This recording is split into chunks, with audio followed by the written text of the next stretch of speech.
this week's episode, rumors of a possible rower and a new instructor. And our interview with Jenny Hutt from SiriusXM's Just Jenny, and much, much more.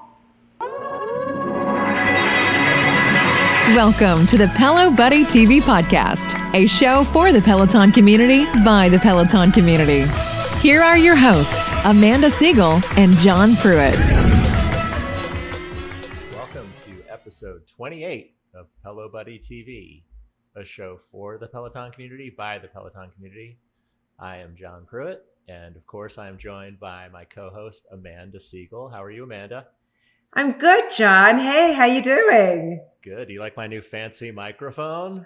I'm very impressed. Very professional, my friend. I can do some radio talk-ups. WNBC coming at you, music from the car. I'm telling you, right? I mean, seriously. Pretty awesome going. Feels so pretty professional awesome. now. Exactly. How's your week been? Good. It's flown by. It's just another. I know, right? Another one of the books. Yikes! I mean, it really has. It has flown by. It's really gone fast. I can't believe it's another week and a weekend upon us. And yeah, it's crazy. We're in March. I mean, you blink and March is here, right? No.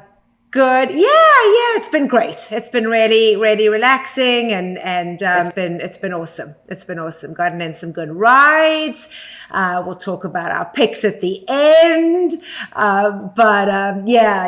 No, it's all good. All good. Just staying busy. John. So I guess before we get started with the news, we always like to remind everybody how they can keep up to date with all our content across all of our platforms, right? Every episode is released on our YouTube channel. Folks, just hit the subscribe button at the bottom right-hand side of the video and hit the notify button to make sure that you never miss an episode.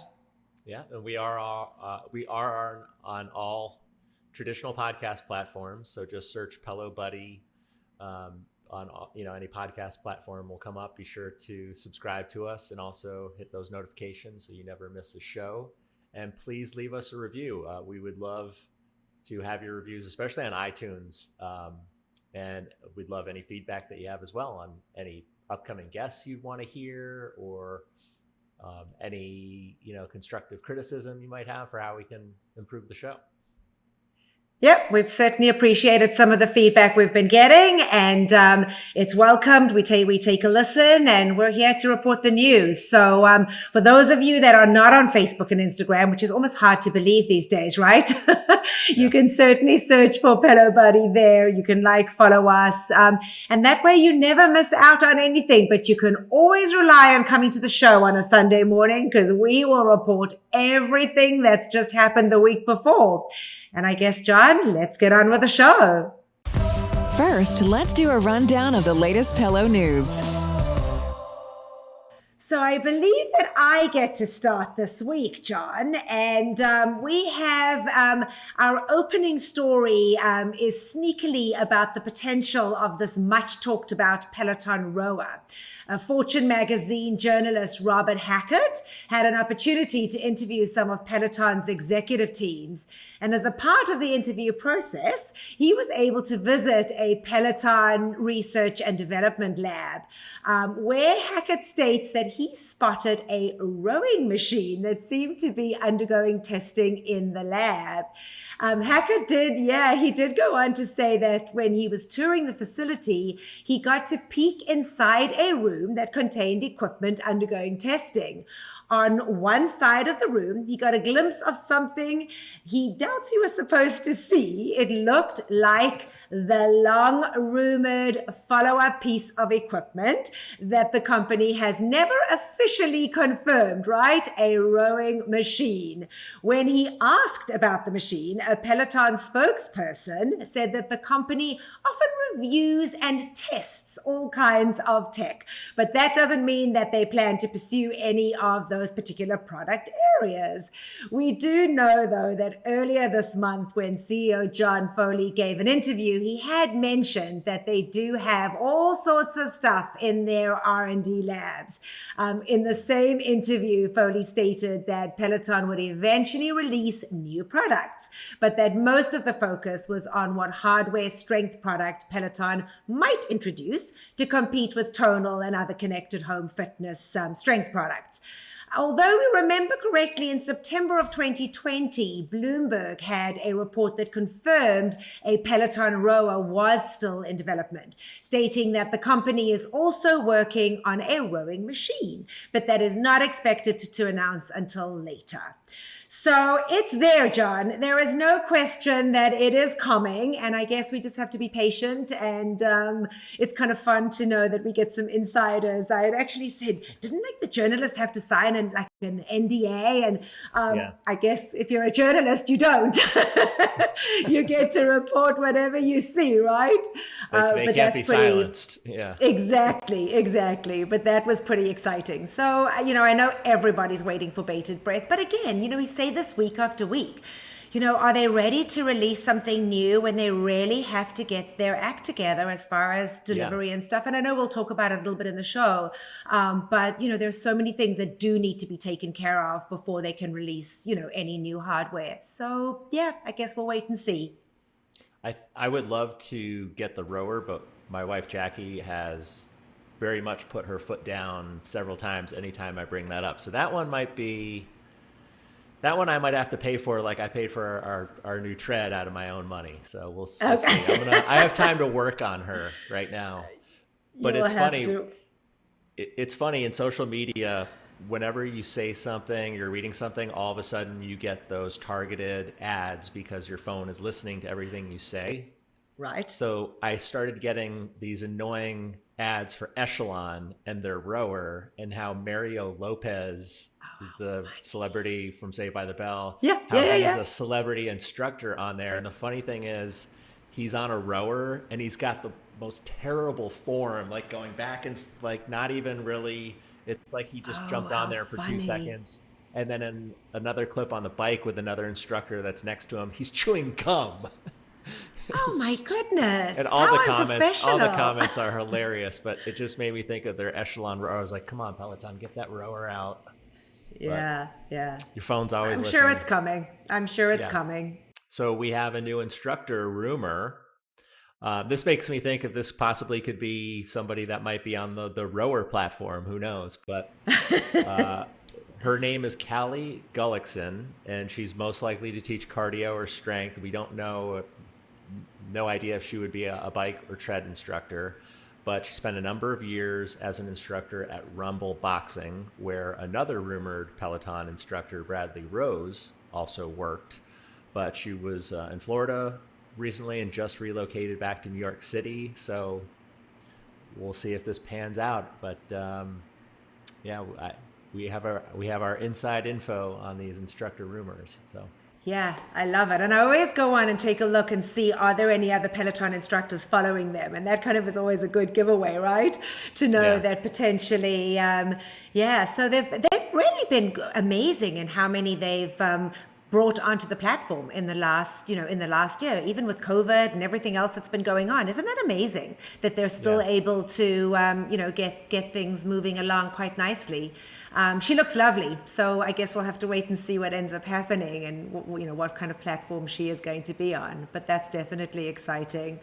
John. So earlier this month, Peloton's Chief Content Officer, Jennifer Carter, spoke at the Digital Entertainment World Conference. The session was titled Peloton Studios Bringing Entertainment, Celebrity, and Live TV to Fitness.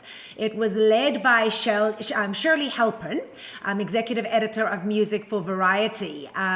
Music was a heavy focus of the interview. However, during the chat, Jennifer revealed an interesting fact. She stated that 11 Peloton instructors had actually received training for teaching Pilates. And that was back last March when things quietened down and the studio had to close. Peloton's Pilates program, as we all know, officially launched in December of 2020 and had 20 classes available. And the first instructors, as we all know, that were released onto the platform were Hannah Corbin, Emma Lovewell, Kristen McGee, Aditi Shah, and Sam Yo. Since we know now that 11 instructors actually received the training and only 5 were announced with the first classes, this means that there are potentially 6 other instructors out there that could teach Pilates. So that Peloton has definitely teased the community that they plan to add more instructors. An email did go out to members about Pilates. Included in the statement, it said, and I quote, "We'll be introducing even more motivational instructors to Pilates soon." When would Peloton add new instructors? They haven't really been sharing on social media to look for more classes in early 2021. So it is possible that the next batch of classes could have these new instructors on them. Definitely something that we should be looking out for. So it's exciting to see more folks out there. The Pilates, I know, has been incredibly well received by the community. Talking about... See how it expands. Yeah, exactly. Well, talking about actually the classes and the programs, we actually just saw, and this is hot off the press from just this past Friday, we saw an update for Android users that's actually pretty cool, John. It's the digital app now allows members to view the entire upcoming schedule across all of the workout platforms when looking at class schedules. So when you're kind of planning and doing your schedule for the week, you're able now to go by all and see all of the classes, which is really helpful because it is a bit of a pain to kind of flip between strength and boot camp and, tread or cycle. So this way, I'm sure iOS will be right behind it, but Android was actually released first for once. That's nice for me because I miss so many live classes because tread boot camp and bike boot camp are under their own categories, and then you have strength. So it's so easy to overlook some of those categories that I don't do as much or don't take as many of those live classes. But correct. I can't believe Android got this update before we got it, all the cool people on iOS. That's Android. The Android people will disagree with you. That I know. And if I'm not mistaken, I think our Chris Lewis is an Android user. So he's probably thrilled that he, hence us knowing this information ahead of time, right? I know. Android always takes the back seat to Apple. I mean, they always get the update way later. So get on that. But remember though that the tablet is an Android interface. Oh yeah. So so I guess it does give them access to that quicker maybe. But yeah, I'm sure it's right behind, and that will be great to be able to do that because you're quite right. It is sometimes hard to remember, and if you want to incorporate, different platforms, to add it's to your nice to schedule. be able to do that. Yeah, it'll make it a lot easier. Very nice. Well, Peloton had sort of a legal win against NordicTrack just this past week. So NordicTrack, Icon Fitness owned NordicTrack, had sued Peloton last year for patent infringement relating specifically to some of the components on Bike Plus, the auto resistance and the auto follow features on how that is controlled remotely. So right now, a judge has ruled NordicTrack was trying to halt Peloton from future sales of their Bike Plus, which would obviously throw a huge monkey wrench into the system for Peloton until the suit was resolved. But the judge just recently in the case ruled that Peloton does not have to stop selling the Bike Plus until it is resolved. So it's not over, it's still ongoing, but still sort of a win for Peloton, and in the case that they don't have to, halt sales until it's over, because that obviously could possibly drag on for a while. Yeah, phew, that's great. I mean, that really is fantastic news. Awesome, awesome. Well, some cool news, I think is kind of cool. Each year, John, Profit Consulting creates an annual brand relevance index, which is basically a list of some of the top brands ranked by US consumers. The Profit Brand Relevance Index for 2021 was just released, and it found that Peloton is the second most relative brand for 2021. It came right behind Apple. The way that they come up with the results, though, is that they survey more than about 13,000 consumers. They ask them about 228 different brands, which is pretty interesting. I mean, that's a lot of brands that they're going about asking, and the fact that Peloton came up second, right behind Apple, is pretty amazing. What's even more amazing, John, is that last year Peloton ranked 35th on the list. So the fact that they jumped from 35 to 2 is pretty awesome. Pretty awesome. And I know that you and I can't do it without our Apple and our Peloton. So we're right there, right? Well, it doesn't surprise, that jump does not surprise me over the past year with the explosive growth and brand recognition of the company. So no surprise from me with that. Yeah. With that change. Yeah. No, that was exciting. I still think they have the coolest logo. That P is just the most badass, symbol.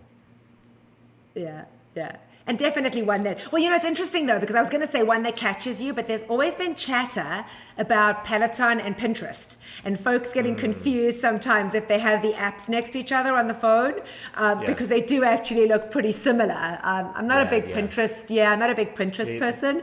Yeah, but people have actually commented on there. But you're right, the Peloton. Hey, look, it's on everything I own. I mean, seriously, it's like all over me.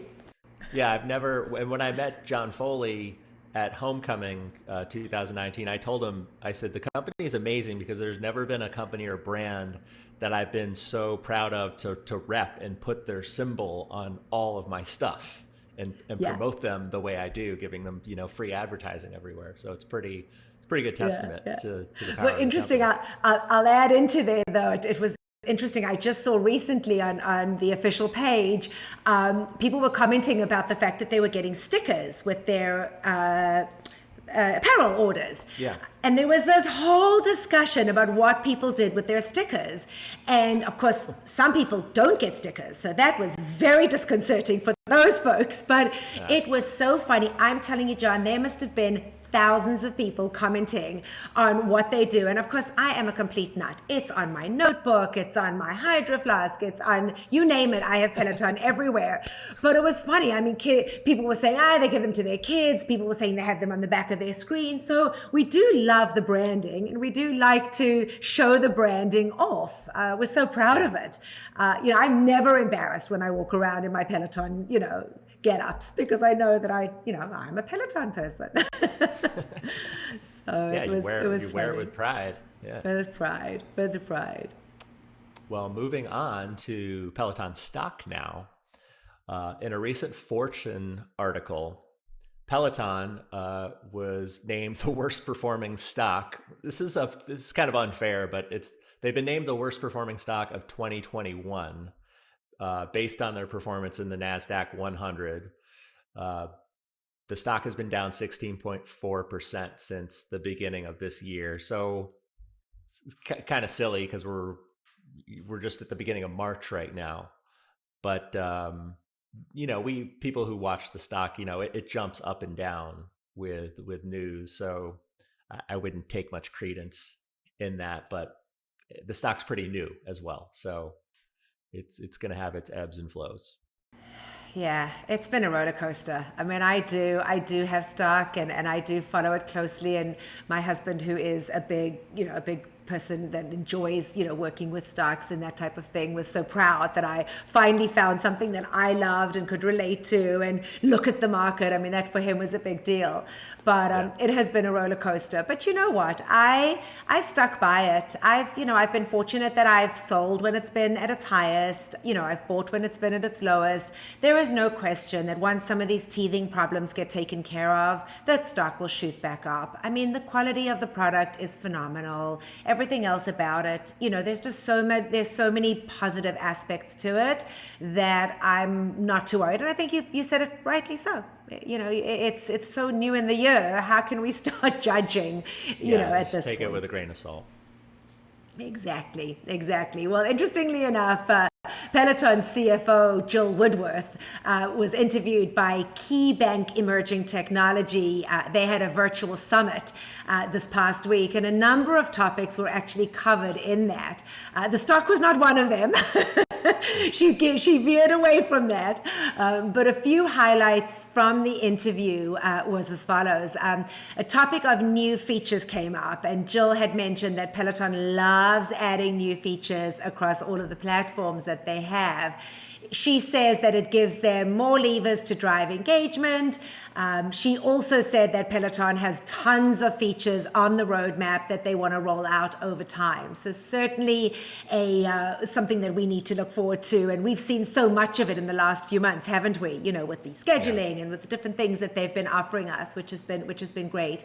The long-term goal is to make Peloton's platform just more personalized. And I think that goes, again, what we just spoke about in the scheduling, right? It gives us the ability to make it about us and about our workout regime. And that's something that they're listening to consumers, they're listening to members, and they're wanting to hear what we have to say and are definitely incorporating that. So she did chat about that. She also went on to speak about the international expansion. And while Australia was mentioned, she wouldn't confirm or deny. She just stated Australia is certainly of interest, but we have nothing specifically to announce today. And as those of you that follow us feverishly know, that over the last few weeks, there is definitely talk about Australia being the next market. She had said from an international perspective that they have absolutely gone out and looked, and they've captured the 4 biggest fitness markets in the world right now, which is the USA, the UK, Canada, and Germany. But that's something that they look at. They look at fitness markets out there and, how many people belong to gyms or, that's what they kind of look at, etc. She was asked about the lifespan of Peloton products, and that I thought was really interesting. She did go on to say that she hoped that folks would be able to keep their products for at least 10 years. So she's not looking for people to be able to kind of constantly swap out like most of us, well, some of us did when the Bike Plus came out. Their goal is to have a product that someone can really have for an extended period of time. And, her kind of number that she gave was 10 years, a decade was really what she had said. And rather, folks would maybe replace, for example, the screen, like we saw that happen. The generation, that screen needed updating because technology advances so quickly. But as far as the actual hardware goes, not. She did comment that they had been happy with the Peloton tread sales, but whilst in the UK, 2/3 of those purchasing the treads already owned a Peloton bike, which I thought was really interesting. Whereas Canada seemed to attract a newer market. So Canada seemed to bring in folks that were now buying a tread for the first time as opposed to owning a Peloton already. The goal, though, for Peloton is obviously to increase brand awareness, right? She was certainly very much, that was something that she focused on, was that they want Peloton to be a household name. And whether you own the bike or you own the tread, people are talking about the Peloton product or even the app, right? There's so many folks out there that don't have the hardware but utilize the app, and then hopefully those can eventually translate into hardware consumers. She was also asked about supply and demand and the issues that they have, and she did address that.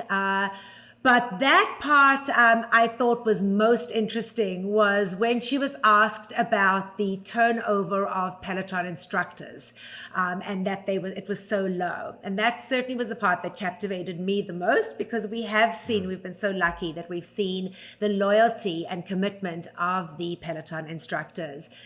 Jill did go on to say that it was a combination of culture, agreements, and compensation. So I think, John, that's pretty good news that Peloton does really take good care of their instructors, and hopefully we won't see any of our favorites leaving anytime soon. So that was definitely a positive side of it that I definitely took away from it. We did also see, just to kind of change gears a little bit, so that was kind of Jill's bit with the summit, but we did see Peloton announce this past week that the delivery times had been lowered. So that was really, really good news, in that, we are seeing those decrease. So where they were months to get something when you ordered it, it's now down to almost under 10 weeks and less. So that was really good news. And that was something good that we got to see out there. I think the company definitely knows how to not only attract but retain their talent, because I know Dennis has said when people think he's leaving or he's on vacation and the rumors start swirling, he's responded to comments and said they'll have to drag me kicking and screaming out of here before I leave. So yeah, they do really love working for this company, working for Peloton. Yeah. And I guess you being an OG and really know... I'm not an OG. I'm not an OG. OGs would take offense at you calling me an OG, Amanda. Oh, really? Right, because you weren't there from the beginning? 2017, so not OG, not original member status. Right, but I've been around a few 24s. I think you've been around. Can I anoint you an OG? I pretty much think you're there. I mean, the power vested upon me, I anoint John Pruitt an OG. I think you have to be an OG to do that. Well, I'm certainly not Jenny one. Hutt, so Jenny that Hutt we could can have take. done that. She could have done that. You're right. Yeah. You're right.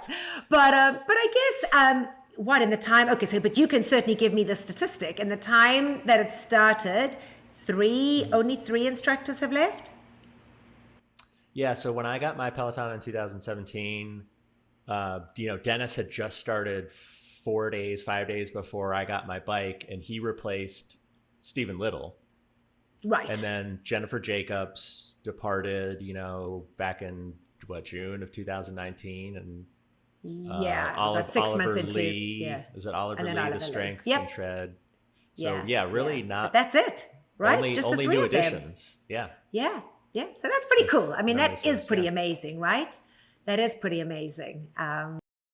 That they've been able to retain their staff that they have, and they seem happy. And she said it's based on, it is based on compensation. The instructors do get equity in the company, and I've always said that that's an amazing way to retain staff in a big corporation, because it just makes you vested. It makes you vested, and it makes you want to work harder for the company, because you know that that's ultimately going to benefit you in the long run. So definitely. So yeah, that was pretty interesting. Well, in other news, shifting gears, Peloton news, we have a new job listing, Amanda. I don't know if you've already submitted for this or applied. But we have a new Not my job forte, listing. John. Not my forte, that. But go ahead and tell us what it is. New job out there for anybody looking. It's the Director of Original Content Development. And the listing goes on to talk about who the person would maximize our successful class concepts and instructor brands and develop social and series content. The social content would take many forms, from helping connect the instructors with celebrities and athletes for different Q&As that they would host on Instagram, to shaping general content strategies. So when I was reading that, I was thinking, that sounds kind of up my alley. I don't know. It's kind of intriguing. Right? It was intriguing. It was, yeah. I mean, it is a pretty cool position. No question. It just sounds like it could take a lot of shapes and form. But it sounds something interesting on the social media side, because I love interacting, creating the memes and stuff that I do on Instagram, but I also love the interactions with instructors when they go live. Yes. And that's always fun. And I've always, Rebecca Kennedy's, we've been talking about how she's going to bring me on one of her Insta Lives one of these days. And, I was on one with Jen Sherman. So yeah, that sounds kind of, definitely something. Might apply cool for that. I don't know. Yeah, go for it. Why not? Right? I don't know if Jackie's moving to New York, but today you can be anywhere, right? You don't even have to be. To be in New York. One doesn't need to. Yeah, my ideal job with Peloton would be actually more on the membership side of things. Is kind of figuring how we retain membership, and that's pretty much what I did in my previous job. Was just making people happy with the product and with what they have to do and that. So that's I always look out for something like that. But hey, we've got this gig for right now, and I love it. So I'm pretty happy. I'm pretty happy with this. Yeah. That's awesome. Well, we did finally see some new bar classes finally being added to the platform. There had been much chatter about that, and I think we spoke about it last week or the week before. I know, but it's not both even, Hannah, it's March 1, and we got them just before that. So. Right, just before. So both Hannah and Allie do have a bunch that have been released, and that was really good to see, because I know that people had been begging for that to happen. So it was nice to see that finally happen. Yep. And we also saw a new Flash challenge pop up, and this new challenge is labeled the Revive and Thrive Challenge, which I love. One needs to take 7 either stretching, yoga, or meditation classes over the next 2 weeks in order to earn that badge. And we know that there are tons of badge whores out there that love to get their Peloton badge. And I think this will be one that I'll get, because I do a ton of stretching. I've really incorporated that into my workout, and definitely meditation. I love the meditation. And John, you mentioned it to me a couple weeks ago about Cody, and I took your advice, and I've been doing Cody's, Cody, and fantastic. I wouldn't have expected it. So I'm really pleased that you had said something, because hopefully other folks that wouldn't have ventured out and thought of Cody as somebody that they could meditate with, I've really enjoyed it. And I've done about, I think 5 or 6 of his over the last couple of weeks. So thanks for sharing that. That was awesome. I know. And I love how, he still ends his meditation with, he softly says, bye, boo. Bye, boo. I did chuckle. It's so funny that you said something, because I did actually chuckle when I heard him say that. I'm like, Cody, you just can't let it go. It's your signature, right? It's his signature.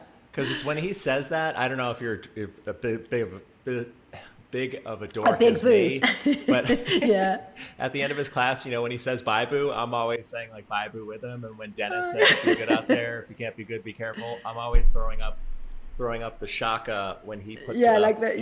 Like he can see me doing it. Too funny.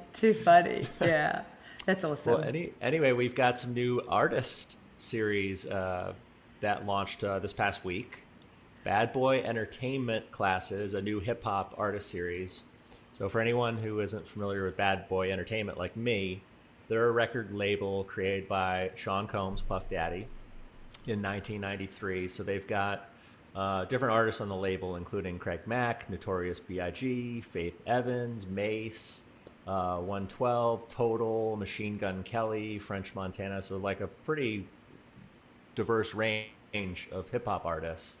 But we had new classes roll out this past week. We had a 60-minute boot camp, Saturday 60 with Jess Sims, and a 2-for-1 45-minute class taught by Alex and Tunde, and a 30-minute class that was coached to camera. It was just released on demand from Adrian Williams, a 30-minute full body strength. So definitely check those out if you have not hit those up yet.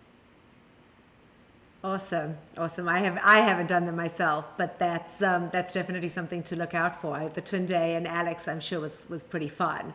So that would definitely be something that I would want to look at doing. And John, Okay, moving on. How do I always seem to get to report about apparel? I'm like always the one that gets the apparel stuff, right? You're the apparel whore. I'm telling you, oh God, it's bad. It's bad. But we did I was really hoping that my new apparel would have arrived by today so I could sport it, but I'm just wearing my old apparel. Yeah. So it's probably any minute. I mean, they did say there's a big notice that has said that it's taking a bit longer than normal for the stuff to come. But interestingly enough, there was a drop in the UK market.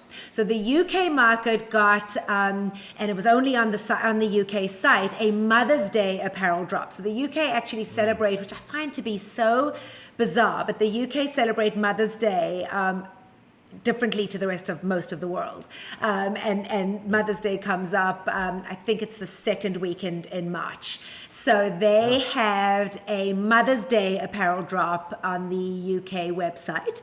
And then, of course, we also finally saw the new merchandise that we spoke about last week. That did reach the online network, and folks could go ahead and purchase apparel off the internet, off online here in the States and Canada. So that was dropped on Monday. Lots of, no question that there was just lots of great stuff for everyone. I think there might have been more for the men's side of things online. Yeah. Right? There was definitely more on there. So that was awesome. Yes. I burned a referral code, and I got a pair of 4 Laps jogger pants. I got 2 shirts. I got a trucker hat, which I have pretty much all the previous Peloton trucker hats that I never wear, but for some reason I just have to keep adding to the trucker hat collection. I got a pair of socks. So awesome. Not a bad haul. So hopefully DHL Jackie, gets nothing for Jackie. Nothing for Jackie. I didn't even tell her because she's so busy with her Savvy brand and her leggings and all the athleisure wear that she reps. Yeah. She just got a massive shipment of athleisure wear, so she's got her hands full. She's good to go, right? She's good to go. She can give me her referral codes. I can put them to use. I was actually pretty lucky myself. I got 2 referral codes as part of the week before last. Well, actually one last week and one this week, and picked up a couple things as well. So I'm really excited for that to come. Yeah, so when I get back to Maryland, I'll have it. So I'm excited to see what'll be in there. So moving on, Amanda, to Instructors in the News, we had a recent interview with Dr. Chelsea Jackson Roberts on bustle.com, and also an article that featured Jess Sims on wellandgood.com, which talked all about her upbringing and her relationship with her father and how she helped, with her athletic career, in sports and school. And then in other news, Irene Schultz, our German instructor, she is off the schedule for a little while. She had just recently posted that she can't travel due to restrictions between Germany and the UK. I'm just going to read what her post she posted on Instagram this past week. And she said, due to newly implemented travel regulations, I will be flying back to Berlin today and not able to produce from our London studio. While we're busy working on solutions, we made sure to have loads of on-demand classes available. Those will keep you busy till our next date on the bike, hopefully soon. So thank you for your patience and understanding. So hopefully we'll see her back in the London studio, hopefully soon. And a happy birthday. We can't forget DJ John Michael. Just celebrated a birthday this weekend. So happy birthday to DJ JM. Awesome. And that pretty much wraps it up.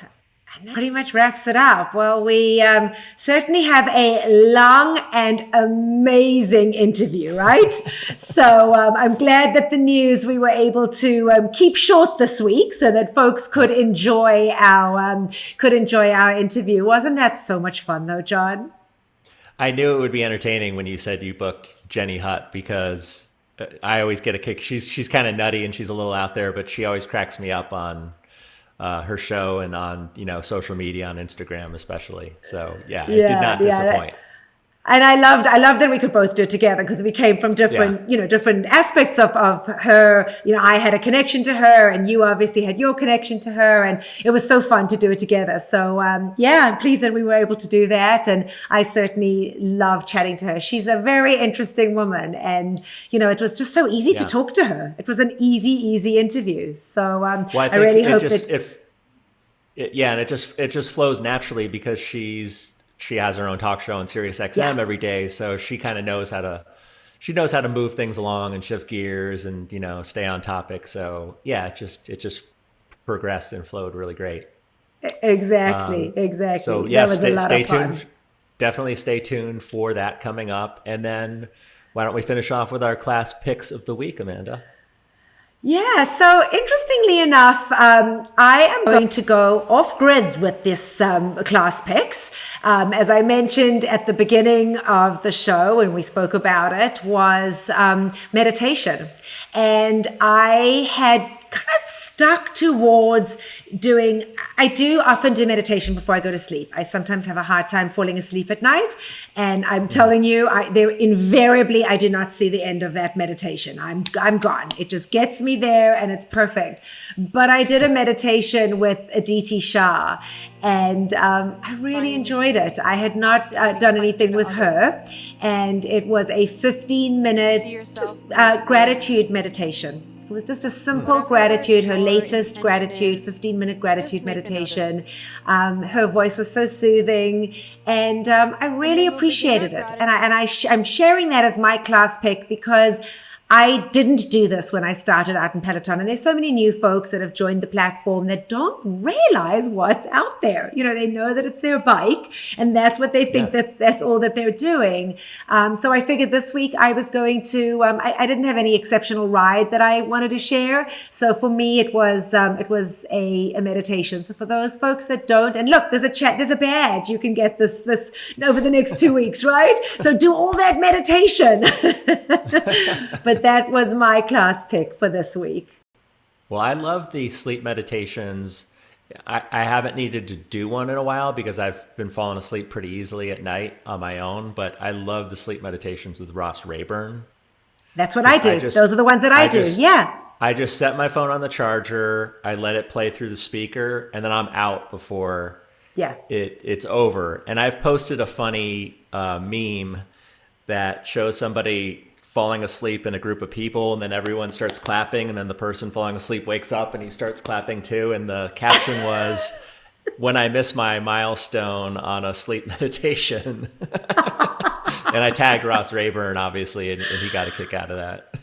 I love that meme. Oh my goodness, I don't know. I must have seen it, but I love that because funny enough, I did hit a milestone the other day. I would never have known. You're right. I would never have known, but I did hit I think it was 150 or 200 meditations, and I think it was 150, and it was so cool. So that's hysterical. Yeah.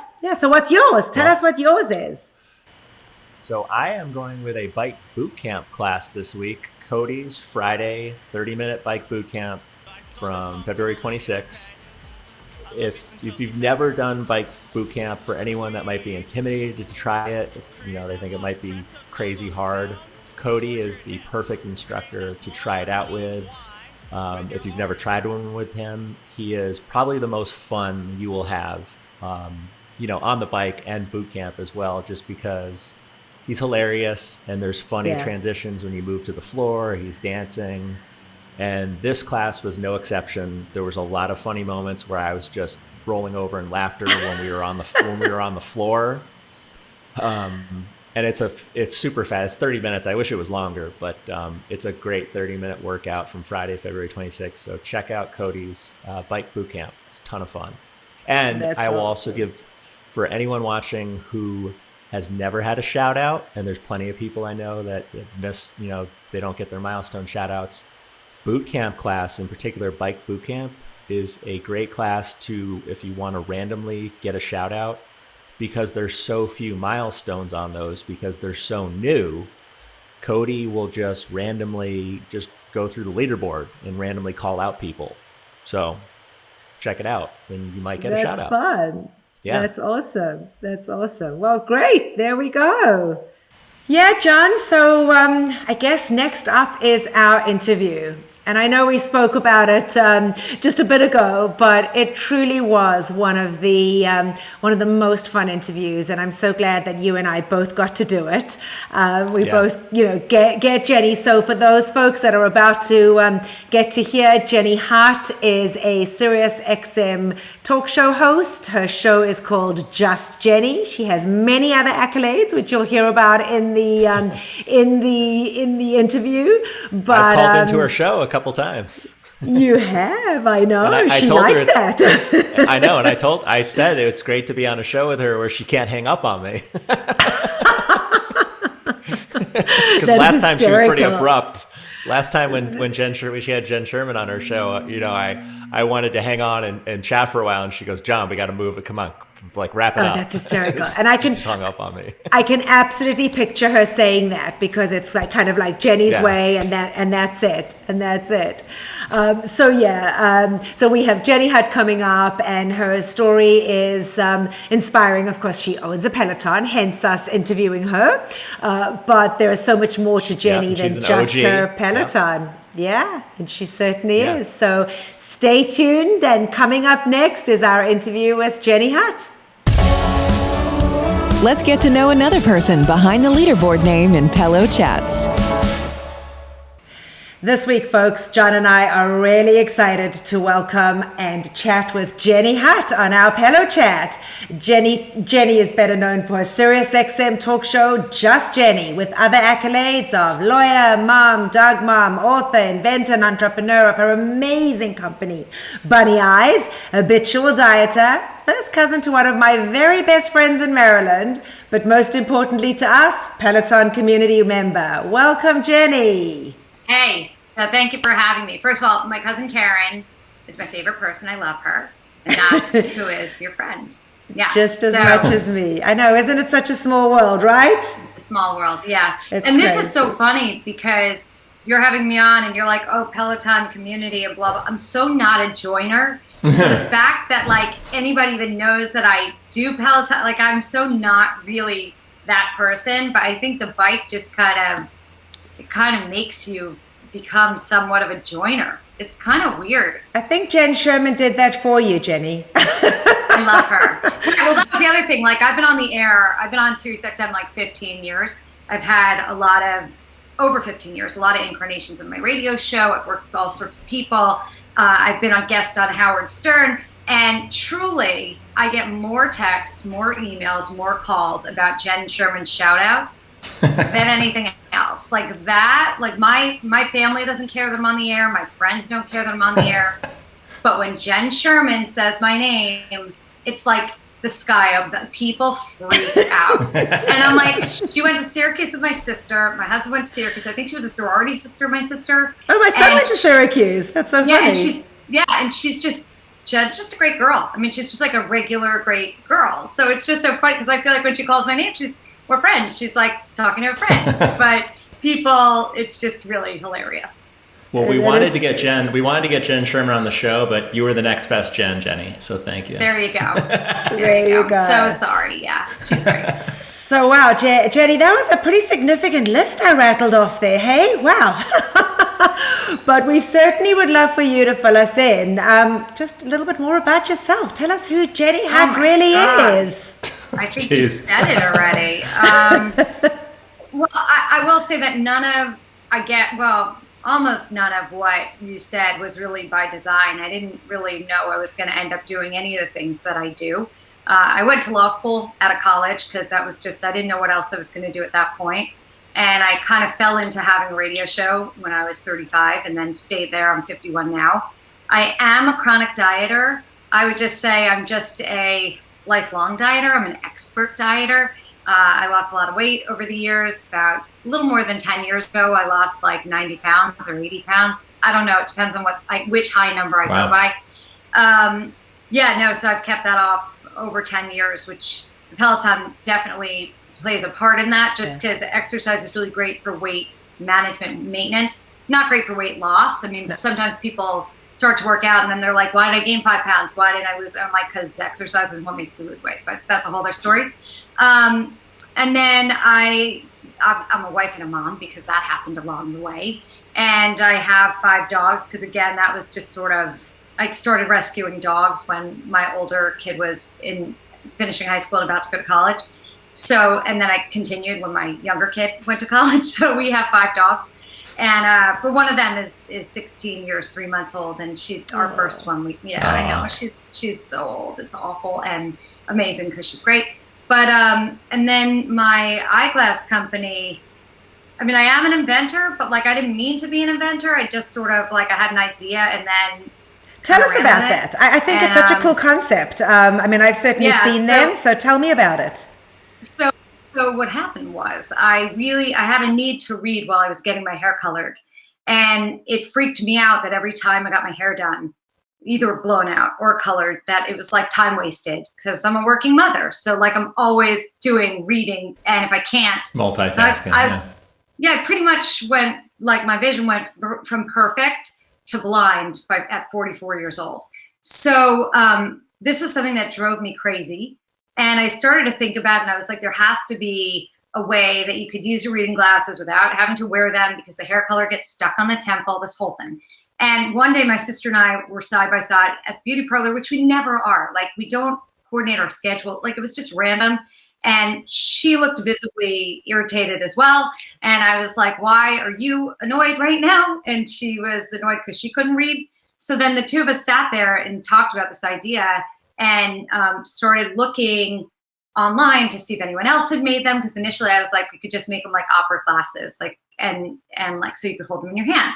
And then no one made them, which was weird. Cause like, I'm not, again, this isn't what I do. I don't come up with things like that, but I did. And so I made, I made a prototype out of chopsticks, and I broke glasses and took chopsticks and made glasses that looked like this at the time.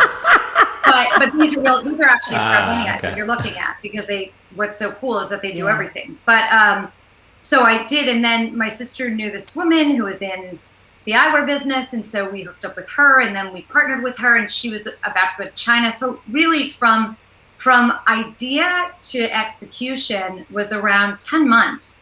So I look at it, and we named it after our mom. We lost our mom in 2008 to pancreatic cancer, and her name was Bunny. So that's why it's called Bunny Eyes. But our glasses, we are multi-patented, and I mean, we did the whole thing, but here's what they do. So like you can wear them, they're wearable, and then they're tiltable, so you can tilt the front of the frame. So like if you're on a soccer field and you want to make eye contact with the person you're talking to, but you also want to check your phone, you can. Or you could be in your bed and watching TV at a distance and then look at your phone, because we're always looking at our phones. Yeah. Or, and this is where, for the hair color part, you actually can hold them when you're getting your hair done. So that instead of feeling like you're wasting time, you can actually read. Or you could just put one temple down, flip one temple down, and you're like this. And then if you're lying on your side in bed, temple isn't digging into the side of your head. These are the sort of things that, people like me, who are 51 years old, have to deal with if they want to read. Hey, look, I take them off for when I record. I will not record with my glasses on, but you're right. You can't see a damn thing. It's so bloody frustrating. It is frustrating. So that's how Bunny Eyes came to be. And we've been kind of amazed by how they've been received. And it was sort of exactly how we wanted it to be. Sort of people said, just to say it, like, oh my God, I can't believe I didn't think of that. And I felt the same way. I can't believe I did. Like, it's just a weird, crazy thing, but they're great. And we love them. We sell them on our site and on Amazon and a few other places. And we're almost 3 years old. So yeah, so that yeah. I'm in like the U.S. Patent Office. My name, my sister's name. Yeah. Very cool concept. Very cool. Yeah. Thanks. Yeah. For us 51-year-olds that suddenly have to start wearing readers, right? I mean, wasn't that the most, like, how does that happen? The most frustrating thing? I mean, I was in denial for the longest time. Like, that I actually have to wear readers was like a thought that I couldn't even imagine. Well, because everything goes fuzzy all of a sudden. Like, you think it's not going to happen. Like, I had like better than perfect vision. And then all of a sudden, the world got fuzzy, and it starts like you're looking at your salad and you can't see what's in it. Like, I know. You're like, what's that? Like, you literally can't see, and then put on glasses and you could see. So I think Jen could have really used a pair of those when she was doing her classes from home, because she was struggling reading that little iPad that was taped to her bike monitor. Hard. it was always such a struggle watching her deal with that. Oh, I have to tell you, I don't know how those instructors do see it. Because I mean, I can hardly see it on mine. I do have to ride sometimes with my glasses, which is not very fun. So I ride with my glasses. I don't care. I mean, yeah, I'm getting over it. You're right. I got to tell you, I'm slowly getting there. Thank goodness I don't really need it for here. My text is pretty big, so I don't really need it. Right. But I do love it, and there's no question that after researching a little bit more, I mean, Karen had told me about the concept, when you had done it, and I thought it was so brilliant. And at the time, I didn't need glasses, and then of course when I was looking at wanting to bring you on the show, it was like, oh my God, of course, Jenny's bunny eyes. It's my baby. I can't relate yet. I have perfect vision so far. So Are you over 40 yet? Are you over 40? No. I'm 20. I'm 29, Jenny. No, how old are you? The lady never asks, the gentleman never tells. Are you really that self-conscious about your age? That's so funny. No, bull. He's like 36. How old are you? 36. How old do you think I am?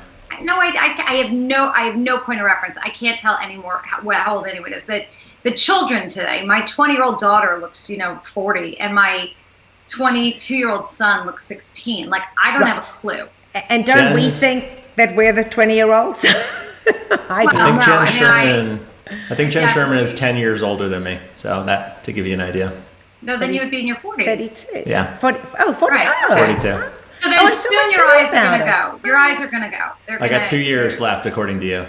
Yeah. I mean, it's bad. You don't think it's my husband was like, I'm never going to need reading glasses. And then it started with his taking mine. He looks really good in Hopkins classes. And now, he needs them. I love it. So tell us. So I know that the weight loss, and I think it's important because there's so many folks that listen to the show that it is a struggle. And I love how you said, the bike is wonderful, but it's not going to have you lose the weight. It's going to be something, and I do. I mean, you don't know my story, but I lost 60 pounds about 2 years ago. Same as you, constant dieter. I was turning 50 and had said I was not going into my 50s heavy. I was just done. I was done with it, and with a good meal plan and something that I could follow together with which became obsession to Peloton. I am the fittest and healthiest I've ever been in my life. And I know that was something that was really important to you. And I'd love to hear how, that journey started and how you've been able to maintain it as a 51-year-old myself. I think that it's, a good way for those folks to understand that thought process. It's probably a little bit different from yours in that I had a bunch of things kind of happen at once. I said before how my mother passed away in 2008. So my mom passed away. I was 38 years old. I found out a few months later, I guess, that I had high blood pressure when I'd always thought that my issue was my cholesterol. It was like, great, this is fun. I was turning 40, and I think there was just this part of me that wanted to live. Like, I felt like if I didn't find a way to take better care of myself, then I wasn't going to have the life that I wanted to have. And it was the first time in my life that the idea of dieting didn't feel like a job or a burden, or it didn't make me angry. It wasn't then about sort of fitting into a certain pant or being a certain size or a certain number on the scale. It was just, I was like, well, I can either like choose life in a sense, like I love myself enough to want to take care of myself, or not. And so really a day at a time, I did every freaking diet so that I wasn't bored. I didn't do much exercise until I'd lost a lot of weight. I mean, I did a little bit of like bar method, very gentle working out. And then when I got closer to this size, I started to walk. Everywhere, constantly, like I was in constant motion.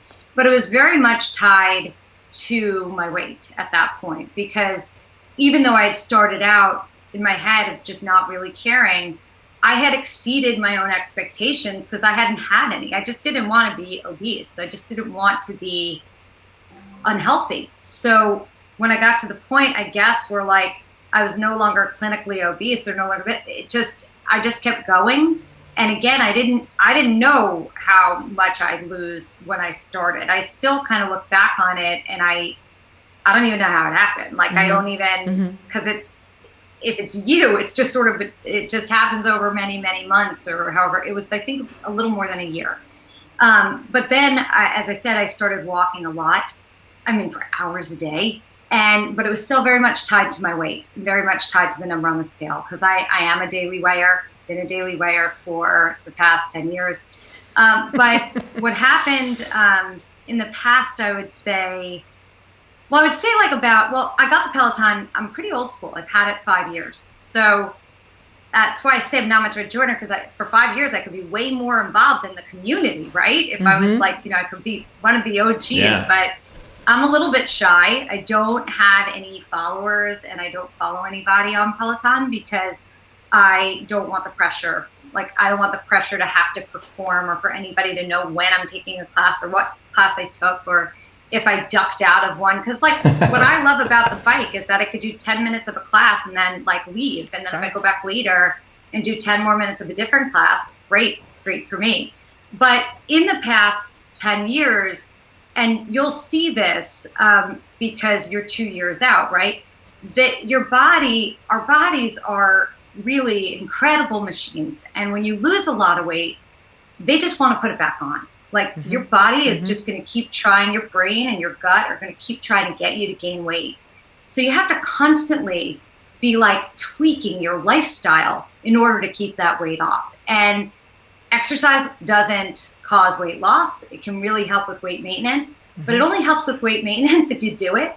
And if you can find a way to do it on a regular basis so that you will do it. So I definitely got fatigued around 3 years ago, and I was like, this is annoying. So I started to exercise much less, because sort of those issues that I'd always had in my life, which I didn't share, but I will. I always felt like movement was punitive, and I had to work out because I was overweight, or I was like the slowest on every team. Like, I always felt I was picked last for every team in gym. Like, I always felt like I was not an athlete and almost not meant to move. So I hated it. I mean, hated it to the point where, like, if I had to get on the treadmill, I'd cry. Like, I hated it that much.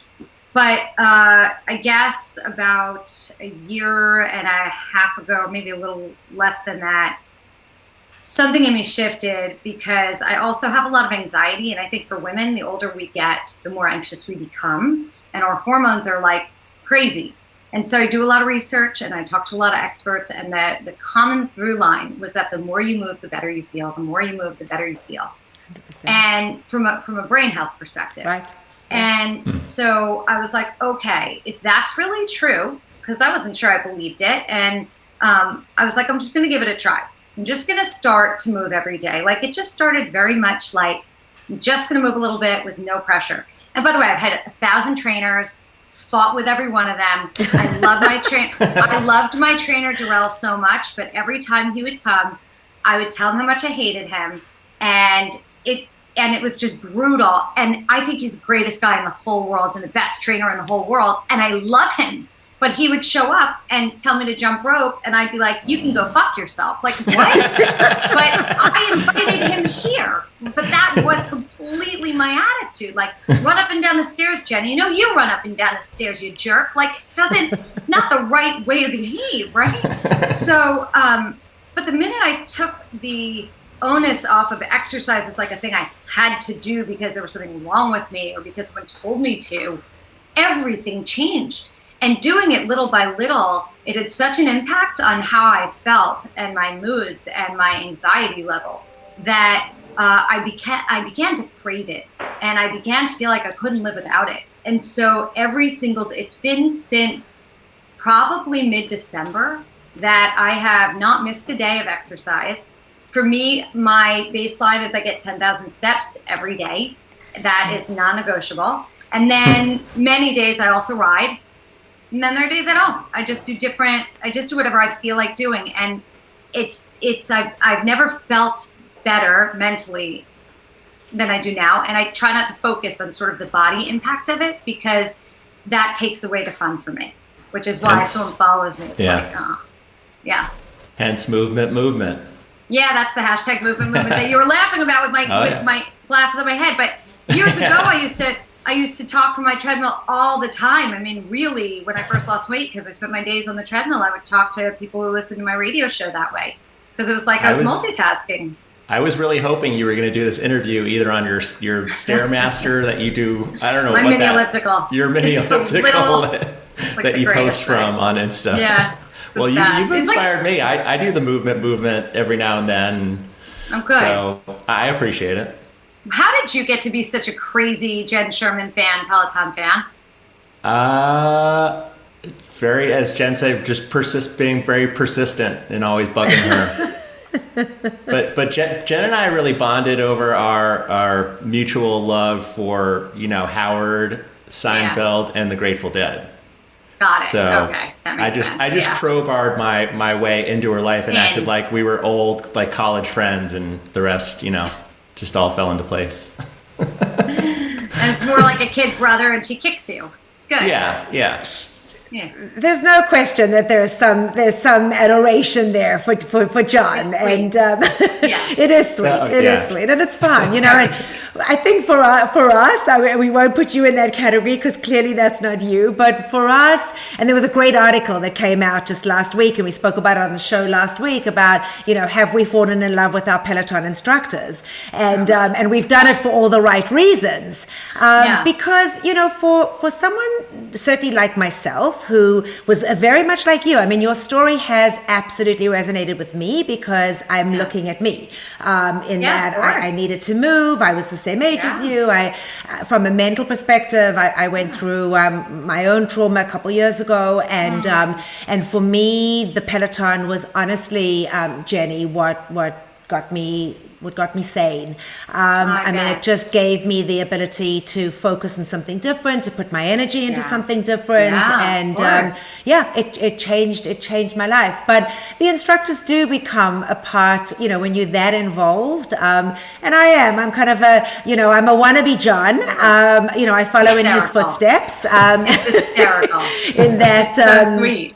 I know that I don't have nearly the same relationship with the instructors that he does, but we'll get there slowly but surely. Hilarious. I mean, they're all. I just know how to sweet talk them. Listen, they are fantastic people. I mean, I've gotten to interview Tunde. I've gotten to interview Sam and Robin. And Jen. I love Sam. Sam is one of the most soothing people ever. Samuel. I've ridden with him live in London. I've actually ridden with him live in London, and he is as wonderful as he is on the bike. He is in person, the kindest, sweetest guy.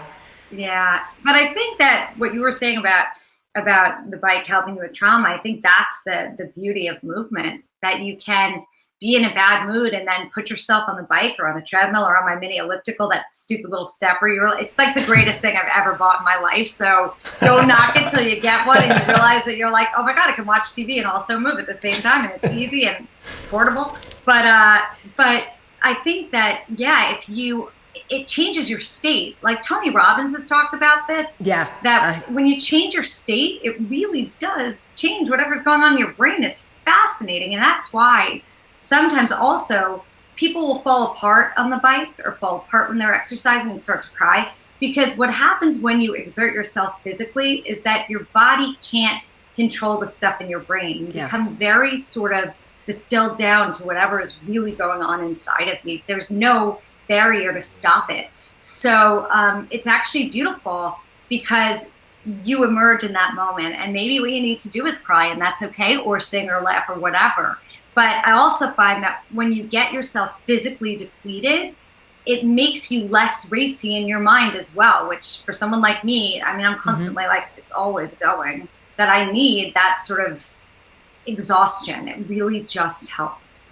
Right. Well, they always talk about the endorphins, right? As well. The endorphins that come in through exercise. And I think that's part of the, what were you going to say, John? Well, I think for me, it definitely feels like therapy, not only working out, but also it's therapeutic, in the sense like this past year when the studio shut down and they moved to the new one and that was completely closed, and then they shifted to being at home, it really felt like we were connecting with them on kind of a different level. Yes. And it was sort of easing my mind with all the shit that, it's been going on in the world since then. Yeah, it's true. And I think they're just, I think these instructors work incredibly hard, and they're really talented and really good at what they do. And I think they provide a service far beyond just sort of teaching a spin class. It's because there is that connection 100%. And there is that we're all sort of in it together, and you use it for how you want it. But explain to me why everyone on that official Peloton page gets so mean. Like, if you post anything, they want to Isn't it crazy? take you down. Like, I don't want to, like, if I post a question, just a question, like, I'll get like just crap thrown at me. It's really an unbelievable thing.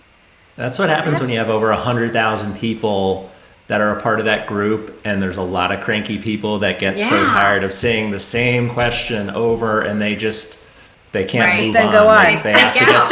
They got to get snarky, and then then there's trolls posting, over Thanksgiving, like stock photos of large gatherings, and then everybody freaks out and piles on that somebody's having a super spreader party. Of course, yeah. Yeah, I have to say, I stay off. You gotta weed through it. I stay off. Yeah, I stay off that page. I have to be honest with you. I've kind of you kind of gravitate towards the instructors you ride the most with and stay in that kind of community, and that tends to be, tends to work for me, certainly in the community. But my next question for you is, because clearly I know your family background, and I'm going to throw your dad in here, who is a big music exec, and you can certainly share with us. But, because the Peloton does bring to us, and so many of the instructors will say music is magic and music is everything. Tell us a little bit about that, and about your history and being involved in that that industry and being a part of that. Childhood. It's so funny because I mean, it's just what I grew up in. It was very much just my regular life. My dad ran record labels. He produced a lot of recordings, a lot of artists. He paired people together. He was very, very successful in the music business. Yeah, really, he has a great ear, my dad. Yeah, he's pretty amazing. But he was my dad first and foremost, and is my dad. So I never thought about my upbringing as sort of the music business stuff. It was just part of my reality. Like, being in a music studio was just part of my reality. So I think music or entertainment or media has always kind of swirled around me a little bit. So it's just stuff that I know. Just got to meet a lot of people. So who would you say would be the most, that would stick out in your mind as one of the artists that you've met that you would just say, wow, that was incredible? Oh, I don't even know. I think the past 15 years I've spent interviewing people. So in a way, like, I've gotten evolved to meet into that. I've gotten to meet extraordinary people, but more, I really geek out for talent and for interesting stories. So I like super smarty pants, nerdy doctors, often more than I like an actor. An actor is cool if they've got something that's like neat about them or interesting or insightful, obviously, if you get to know the person.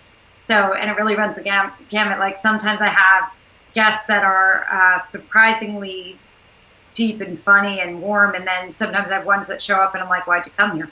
But I'm trying to think if I could think of one or two people that I've just like. I love Kerry Washington. I've gotten to talk to her a couple times. Oh, she's amazing. She's a really cool girl. She is brilliant and kind and just on the right side of things. Rosie O'Donnell and I became friends years ago, and she's a really dear friend of mine, and I love Rosie. I'm trying to think of, it's hard because a lot of people are just my friend. They're just my friends. I don't know. Right. Yeah. Well, I had heard a podcast you had done recently, and you spoke of your interaction, and I'm going to bring it up because I just did a ride recently, and it kind of meshed together. So you had spoken about your interaction back in the day with Dolly Parton. I love Dolly. I know, and the reason I bring it up is because Leanne just did a country ride. Leanne Hainsby did a country ride. Yeah. And she spoke about how she would love to have Dolly Parton at her dinner table. And then I heard your podcast, and I was like, well, Jenny Hutt did.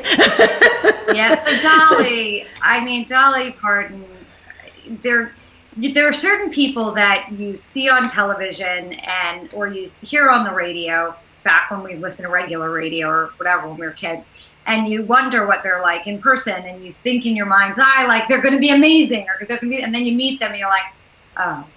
But Dolly is everything that you would expect her to be, and then more. And I know in recent years, everybody is kind of obsessed with her. We've been obsessed with her all along, but I feel like, again, people are reminded how just freaking phenomenal she is. But when I was a kid, my father had produced the Here You Come Again album, and he actually had brought her that song, which was her crossover hit, which took her from a country star to pop and country and mainstream to her. And so I remember being in the studio with her as a child, and just how kind she was, and just a life. I mean, she was just the greatest. And so throughout the years, as I grew up, like, occasionally I would see her somewhere, or if she performed, but then there was a big chunk of time I didn't. I mean, I'm a mom, I'm a regular working mother. So and she doesn't do a lot of media. She wasn't doing a lot of media at all, certainly not out of Tennessee. She's Dolly Parton. I mean, she's freaking Dolly Parton. So, so recently I had read that she was going to be in New York. This is a little more than a year ago. I'd read that she was coming to New York for something. And so I reached out to her manager and sent an email. I tried to do it through work, and that didn't work out. And so I sent an email directly to her manager or her assistant, and just said I really wanted to talk to her because it had been so many years, and I wanted to thank her and catch up with her. And she was one of the people that I've longed to talk to since I started a career in broadcast. And after being told she'd had no time, the letter got to her. And then, of course, they reached out and said she'd love to. And I got to go see her in her hotel room and spend like 40 minutes with her. And it was really that great. She was really, but that was a very nutty day too, because that very same day, I go to interview Dolly, and then I go to meet my friend Adam, who was having a small dinner somewhere. And I walked into the small dinner, and there's like 3 people there, and one of them was Oprah. And that was a whole other moment, because I had met Oprah before through my friend Adam, who is the creative director of Oprah's magazine, and is just the best person on the freaking planet. Adam Glassman, you should follow him at The Real Adam Says on Instagram. He's an incredible guy. But that was that very same day. So it was like there was a whole bizarre, like, that is bizarre. I looked at her and I was like, wait, what? And it's still funny. It's still funny today, because I don't usually get like blindsided and weird like that, but I was totally blindsided and weird.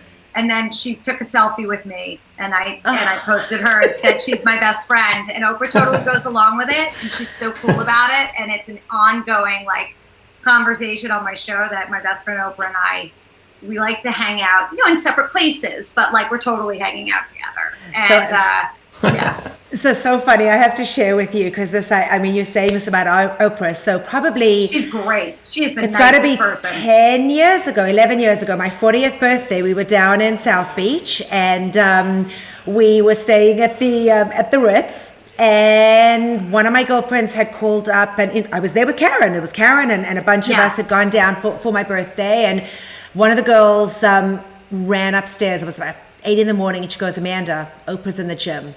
Oh my God. I've never gotten dressed so quickly and run downstairs. And of course, we had been out partying the night before. Oh my God. And there I am on the treadmill next to Oprah, very nonchalantly, whatever. And I'm on the treadmill. And long story short, I don't speak to her. Of course, her bodyguard's standing there. And I think Gail was in the gym as well. Gail is the greatest. Let me tell you something. Gail I know a little bit from work. I love Gail King. Gail King is everything you think she is and more. She is so good, so sweet, so kind, so smart, just the best. Like Gail is the greatest. That's too funny. Wait, I have to finish my story. So now I nonchalantly leave we leave the gym, and Oprah's leaving and I'm leaving, and I get into the elevator with her. And the only goddamn thing that can come out of my mouth is, I know who you are. Oh, God. And she looks at me and she says to me, I know who I am too.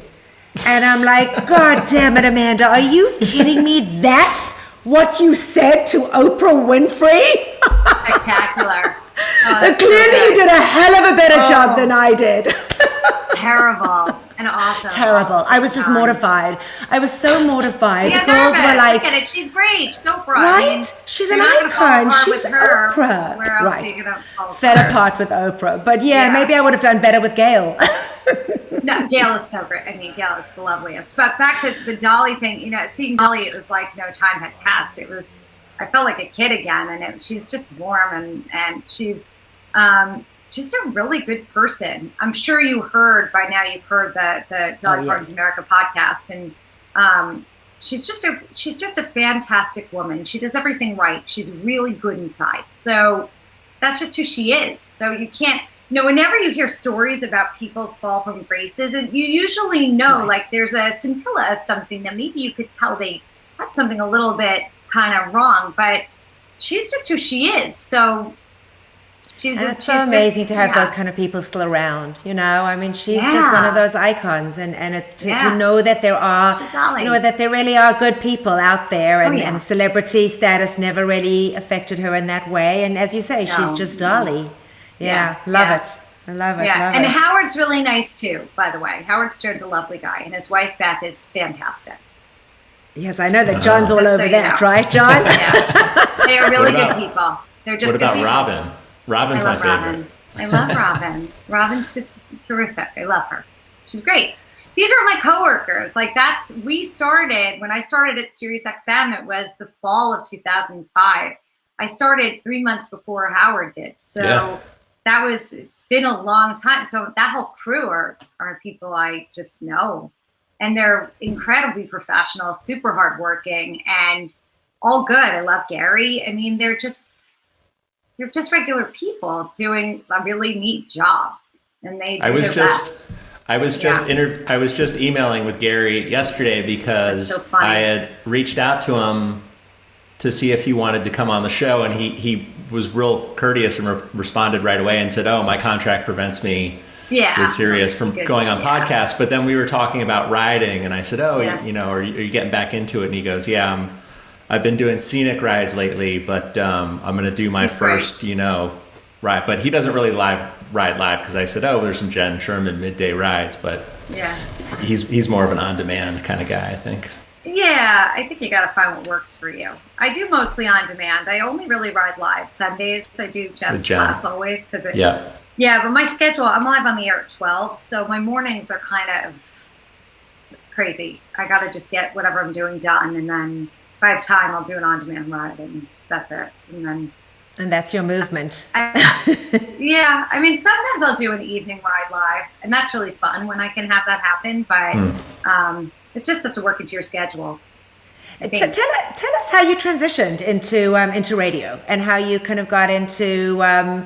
I literally fell into it. I was assisting my dad, who had gone to work to help Martha Stewart when she was getting out of prison.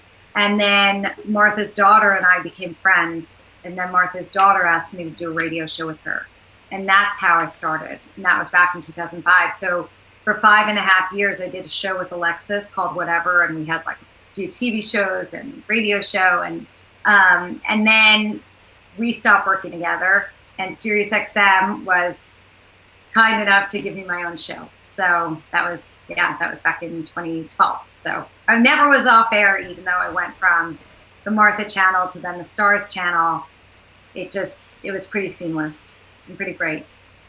And you had some early on in the early Howard Stern Sirius days when Artie was on. You and Alexis had some funny appearances, because I remember some of the hilarious Alexis sound bites that. Well,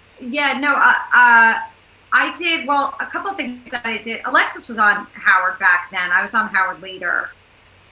I used to do the John TV show with John, and John's a good friend of mine. I love John.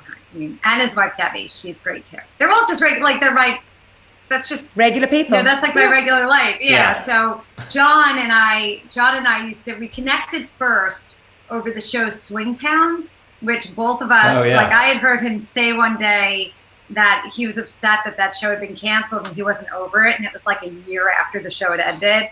And I texted him and I was like, oh my God, you don't understand. Like I'm sad. Like I am so sad that that show's over. And so out of that, we ended up doing that John Hines TV show on Howard 101 for a while, which was really, really fun. But yeah, and so I don't know what the other question you asked me was, but that's how I fell into it. It was like on the job training. I didn't even. So Jenny is an OG. When Amanda interviewed me, I was throwing OG out, and I don't think Amanda quite grasped what an OG is in the Peloton world. Yeah. But that's an original, member from their early days. So how did you? Because Peloton back then, I feel like it was fringe. Might have been in Random Health magazine. So how did you come across getting the bike? Like how did that all happen? I'm going to tell you. So it was I think my 46th birthday. So 5 years, because 51, I'm bad at math.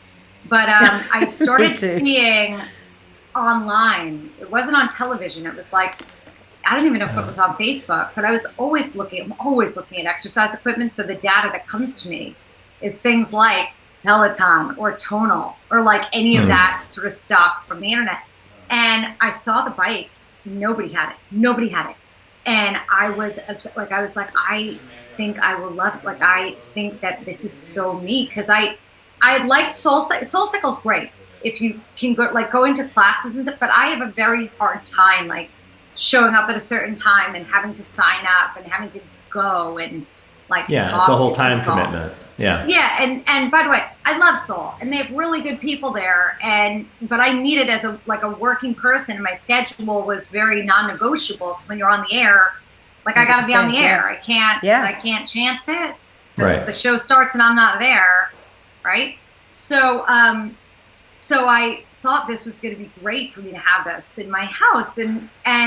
And then my sister and my dad actually gave it to me for my 46th birthday, which is what's so funny about that commercial when everyone was freaking out, like the husband gave wife the Peloton bike. But like I really wanted it. And my husband didn't get it for me though, because probably that would have been a loaded thing if he had cared about how it worked out or whatever. But he never did. And now I've gotten so possessive over the bike. Like my son uses the bike sometimes. My daughter uses it sometimes. My husband like very rarely. And I'm like, it's my bike. But I don't like to share.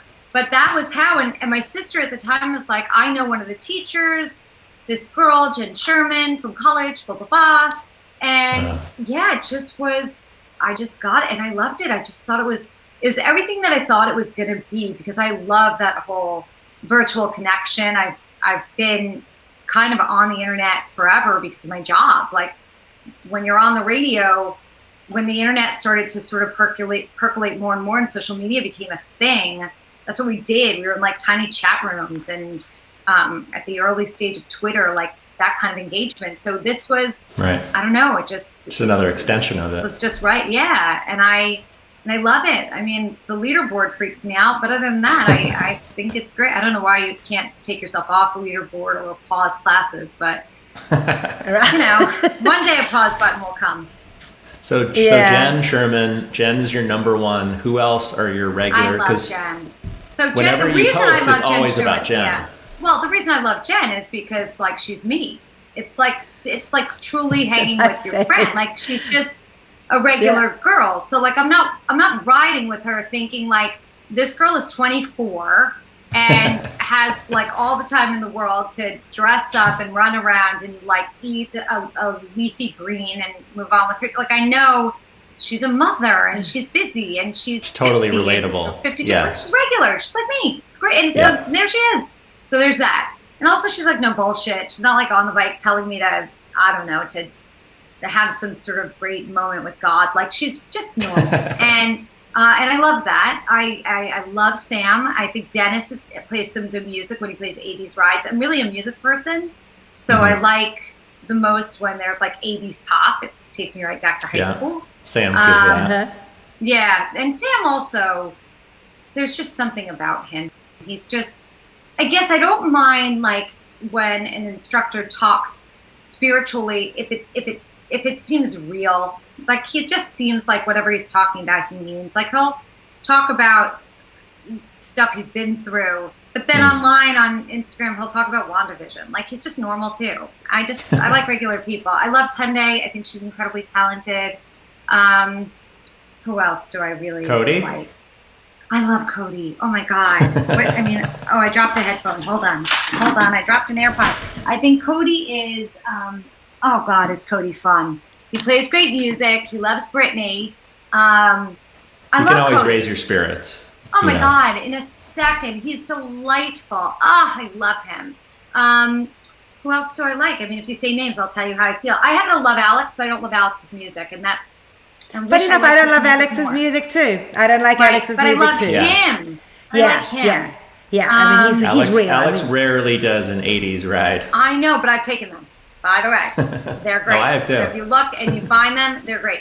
I was upset that Jennifer Jacobs had to leave, but I see her online because I liked her music. I liked her 80s ride. Though I did used to laugh because I'm like, what is she, 16? And right. she knows the 80s so well, but okay. That's what about like when Kendall? I like Kendall. I like what's her Emma. I like Emma a lot too. Emma Lovell, Emma's 90s rides are fantastic, and I like her. I like her a lot. Allie Love, I like her, but also I think sometimes when they're so young and they play oldies and they make it like they grew up with those songs, I'm like, wait, she didn't. Right. Like, I don't understand. You were 7 and or 5. We're not born yet, or you were born in 1980. But most of the teachers, when they have the music that I like the classes. I like Ben. So you kind of gravitate towards you'll gravitate towards the music when you're picking a ride. I like Leanne's 70s rides have been really fun. Yeah, she's my favorite. Yeah, I think Christina's lovely, but I don't like alternative 80s, and she always plays like alt music, and so I love the new wave when I'm in the mood for Christine. that. She's great. That's her wheelhouse. That is her wheelhouse. It's just not my music, but she's awesome. But I can't, I'm so music centric when I ride that if I don't like a song, I'll turn down my bike and I'll put on my Sonos and put on whatever like Spotify playlist I want. Yeah. I just ride. Yeah. So have you ever ridden? Have you ever ridden in the studio? No, never went to the studio. Don't want to? I don't know. I mean, I think I would maybe go to Jen's class at some point, but I don't like pressure with exercise. Like I don't like pressure. I don't. You just hang in. You can just hang in the back row of the back row badasses, like Jen calls them. Yeah, I don't know. No pressure. Okay. I don't know. I just don't know. I like being home. I'm curious, Jenny, as far as the platform goes, though. I mean, obviously the bike is something that you gravitated towards, but have you expanded on the platform? Have you tried anything else? The tread? I tried. Not even the tread, but just like as far as the strength goes, or the meditation, or the yoga, or the Pilates. Oh my God, Adrian is so kind and lovely. I like his strength class. I'm terrible. I can't do a push-up. I like Jeff Sims. I'm not good at any of those classes. I've taken a walk-run class. I'm a terrible runner. I have a treadmill. It's not a Peloton treadmill. I actually tried out the Peloton treadmill, and I didn't love the slats. I didn't like that kind of treadmill. It was bulky for me. I like an old school belt. So maybe the new one. Maybe the new one that's coming out. The new one I might like. Right. It might be. I will look at it. But but I like that they have all the class. I like everything they have there to offer. I mean, I think you could find something and then move on to the next, which I've done many days. 10 minutes of Jess Sims, like strength class, full body strength class, or Adrian's, and then I go away from. Then I'm like, oh, that was too hard. And then I end it and go on to the next. Like I have no shame. I don't care. Like I'm there to use it for what it's for. I think it's really terrific. I want to try bar class. I know Allie teaches bar. Yeah. She's very dancery. Just got some new ones. Gonna be good. And Hannah. Hannah, is it? Yeah, Hannah Corbin. Hannah Corbin's great and Hannah Frankson's great. They're both great. Yeah. Yeah. But Hannah Corbin and Allie have just expanded their bar classes. So they've added a whole slew of new classes. They're great, right? I bet they're fun. I've never done them. Bar was something that never appealed to me. I like bar. It's good. Maybe I'll give it a try. I used to take bar all the time. But my wife used to be a Pure Bar teacher. Do they have? Are you on Long Island, really? Jenny? I am. So I would. Do they have Pure Bar out in Long? We have Bar Method. Okay. Similar, so it's yeah. the same kind of thing, very similar. Same concept. Yep. Yeah, bar's great. Bar's great for the body. It's gentle. Yeah, it's good to. I think it's good to diversify the workout too. You know, I think it's like if you're mixing it up between your tread or your Stairmaster or your Peloton or the platform. And a mini trampoline. I have a mini trampoline. Do you really? I got well, you got to 8 keep years moving. ago, and I took it out this past year in the pandemic, and I love it. And there's so many classes online, bounce classes. They're really fun. Yeah. Oh, that's so funny to do on the trampoline. Yeah. That's cool. Well, my fitness room is, I got to credit my husband. He is the nicest person. It was a guest room. I mean, I have big kids. My kids, one kid graduated college in December, a semester early because that's who he is. And then my daughter is a junior in Michigan, and she'll be home actually next weekend. I can't wait. I hate that she's away. She was home for a year, and then she went back. She's a junior at the University of Michigan? She's a Go Blue. Oh, wow. I didn't realize you had a daughter in college. I thought she was a high schooler. No. And she's right down the road from me. I'm right next to Ann Arbor. I know, and don't you dare go looking for her because I will hunt you down. I will hunt you down. This will not end well for you, John. But I would only run into her if she frequented Pizza House on campus because that's my favorite place to go eat. Where? Which place? Where do you go? Pizza House. I don't think Pizza House is great. I like Pizza Bob's. I like the chapati at Pizza Bob's way more than Pizza House. Well, that's the original, but Pizza House, you have the full sit-down, Pizza Bob's is a fucking hole in the wall. I know, but it's delicious, and their chapati is better than Pizza House. Pizza House has, like, heavy feta bread, and the chapati's not chopped, and it's just not nearly as good. But that's too funny. Well, John's wife's a Michigan grad. Jackie's a Michigan grad, right? She was a Delta Gamma. I proposed to Jackie on campus right at the Diag, and we got married on campus. Yeah. Oh yeah, that's Michigan. But you didn't go, or she just went? No, I didn't go. I'm a city college boy from New Jersey. I went to Montclair State University. Okay, so that's another thing why Jen probably appeals to you, because your Jersey roots. Exactly. Yeah. Springsteen, I grew up in Summit. I grew up not too far from Jen. Yeah, but you were asking. So I was saying about your fitness room. Your husband. So it was a guest room, and then we had a treadmill in it, and then we had a Peloton in it. So we had like a Peloton on this side of the bed and a treadmill on that side of the bed, and then the bed in the middle. It was just weird, and some like old funky carpet that was just weird.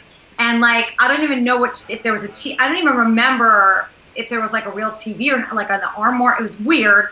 And one day my husband, like a year ago, said, honey, why don't we just pick up the carpet, like lose the bed and make this an exercise room? Like, why don't you just let's give you an exercise room. And so what he essentially did was he set up that now I have like my studio, and then there's a bathroom, and that goes right into my exercise. That's so cool. So I have like a suite. Nice. It's the best ever, but I have to share it with everyone else in my house. And I'm not going to share, as I said before. Yeah. No, it's great. But it was a very loving gesture because my husband just wanted me to have like a place, and your own it's space. been the greatest. Yeah, it's just great because it's my happy place. Yeah, love it. Yeah. So you're working from home. I mean, you're doing everything. Oh, yeah. You're doing all your.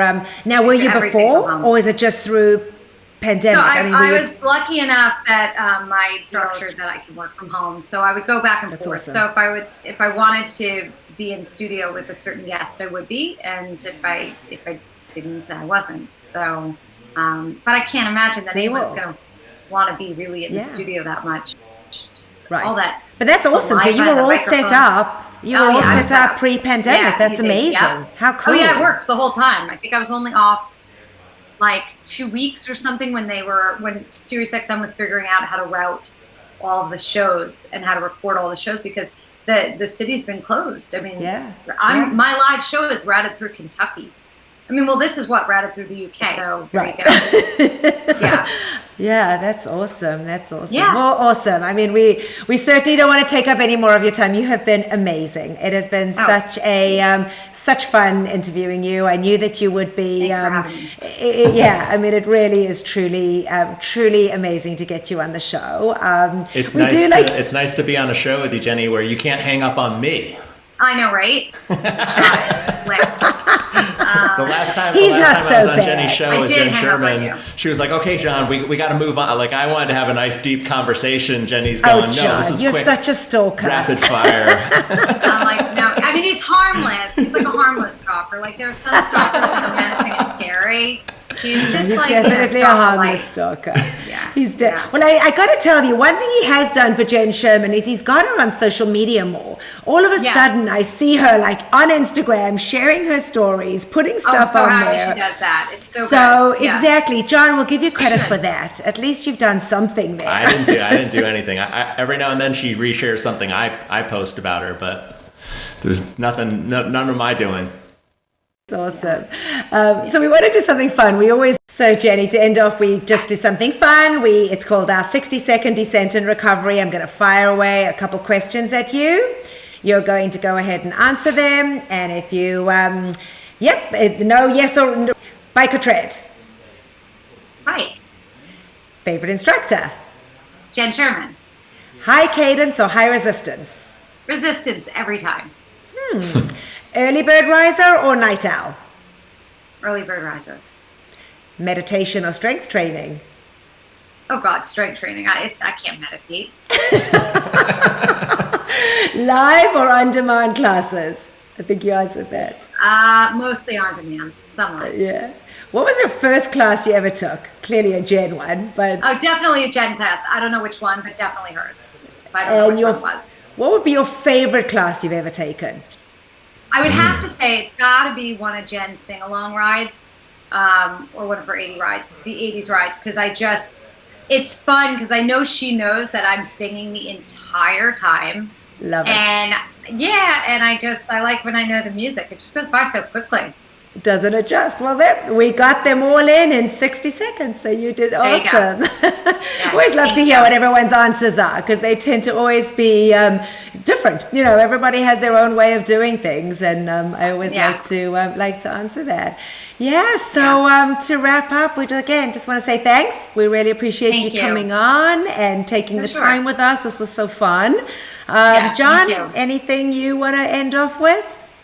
So any future Peloton interviews that you can that you're in the pipeline that you can share with us? No, I don't. I mean, the last one I did was with Sam because I just wanted to talk to him. Mm-hmm. So I got him on the show. I'll let you know though. Usually something will happen. I'll take a class or something, or I'll connect to something that I see on the bike, and then I'll reach out. That's how it typically will happen. So not that I can know of. I mean, Jen will be back on, I'm sure, because she's now a regular. But but other than that, I don't have anything planned. Well, definitely keep us posted and let us know. Yeah, of course. For sure. Well, I can't say, or we can't say we'll see you on the leaderboard, because we won't. Listen, you guys can see me. I'm fine. My leaderboard name is Bunny Eyes Jenny. You guys can totally high-five me. I high-five back. It's not that I'm antisocial. It's just I'm not like a... Yeah, I just don't want everyone to be like, oh, she rode for 10 minutes yesterday and for an hour today. You know what? No. I totally respect that, because I got to tell you, there is definitely, I agree with you. You know what? If it's the way you want to do it, you do you. Right? How many of them say that? You do you. Right. Because I got to tell you, I have seen that lately. Just the competition and the nastiness about how did that person get that that output, and who the hell cares? And I told you guys, I'll say it again for people watching. I get between 100 and 105, sometimes 110 output per 15 minutes. That is how I do it. That's the best. I always have at least 200 at the end of a 30-minute ride, at least 300. It's usually like 325 at the end of a 45-minute ride. And that's how 400, 404, 410 at the end of a 60-minute ride. That is it. That's it. Like I can't. Yeah. I'm not working hard. It's hard. My heart rate goes way up. I'm 51 years old. I'm a short little person. Like I can't. You know what? I love it that you're saying this because but I love that you're saying this because I have to be honest with you. And John's obviously in a completely different category. But for someone like me who's like you, I am competitive, but I have had to learn to adjust that because it used to drive the shit out of me watching these outputs. And I used to say, but you know what, Amanda, you're going to have a heart attack. I mean, you do what you can do. And I'm learning that. So I love that you said that. The heavier you are, the bigger output you'll probably have. Yeah. Men will always have a bigger output than women do. The more resistance, more output, heavier, more output. Where your gravity is on the bike, sitting, standing. There's all these things variances that impact output. And I don't give up about any of them. Like I just look at my watch. My heart rate goes between 140 and 150. I'm happy. Like I don't need 167. I'm good. So that's what I gauge by. And I did upgrade to the Bike Plus because of that, though. I upgraded to the Bike Plus because I liked the fact that my iWatch could, sync and I could see my heart rate up there. I never used to use a heart rate monitor. So you're right. I kind of want to stay about 150, 150, 155 is a good heart rate. So good. Thank you. Thank you for being so, honest about that because I have really been struggling with that lately and I've been driving myself crazy and it's ridiculous. I know. It's not about anybody else. It's just about you. About me. So after 5 years, your bike is stistill holding up, Jenny? You're not going to my upgrade? bike is, please don't change this. I don't want to even know from that. But I wonder how my bike was probably made really well because it was one of the second batch. Maybe the second generation, maybe first or second. And then I did have the screen replaced 2 years when ago when they did that screen. Over. I got the new screen. Gotcha. So that was good for you. That was good. Yeah. Awesome. Yeah, I love it. All right. Well, we're going to let you go. Much love from us, and we'll see you soon. Yeah, I'm sure I'll see you on the bike. All right. Thanks, bye. Jenny. Bye, love. Right. How do I hang this thing up? It's another solid week. I know I'm really looking forward to getting my apparel, hopefully very soon, and I'm really hoping we get that iOS app updated with that new feature that all y'all Android users have right now. Really looking forward to getting that. Absolutely. So it was a jam-packed week. We say this every week at the end of the show, right? That there's just so much to report. Yeah. It is unbelievable to me how much does end up coming out there within the week. But thanks to Chris Lewis and the Pelo Buddy team, we are usually the first to report on most of the stuff. So I love the fact that we can present this to you at the end of each week and get ready for the next week. So for those of you watching and taking the time to listen, thank you so much. We always enjoy presenting all of this information to you. So from me here, see you later. Yeah, and as always, we will see you on the leaderboard, and bye for now. Thank you for watching Pelo Buddy TV, your source for everything Peloton, by the community, for the community. Work out with us using the Pelo Buddy TV leaderboard tag and find us on Facebook, Instagram, and Twitter at Pelo Buddy. Don't forget that we have a podcast available so that you can listen to us while on the move. Just search for Pelo Buddy TV on any major platform and hit the subscribe button so you never miss an episode.